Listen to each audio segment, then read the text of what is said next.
بسم اللہ الرحمن الرحیم۔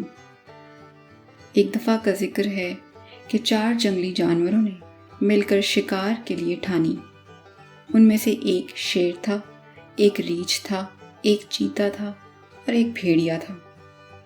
سب نے مل کر یہی صلح کی کہ آج ہم دریا کے کنارے پر شکار کرتے ہیں اور جو شکار ہمیں ملے گا ہم چاروں برابر حصے کر کے آپس میں بانٹ لیں گے۔ اتفاقاً انہیں ایک نیل گائے ملی۔ انہوں نے اس کو مارا اور اپنے عہد و پیمان کے مطابق برابر کے 4 حصے کیے۔ قریب تھا کہ ہر کوئی اپنا اپنا حصہ لے کر چلا جاتا کہ شیر کو یاد آیا اور اس نے لپک کر کہا، سنو بھائیو، یہ ایک حصہ تو کول و قرار کے مطابق میرا ہے اور دوسرے حصے کا میں اس لیے دعوے دار ہوں کہ میں جنگل کا بادشاہ ہوں۔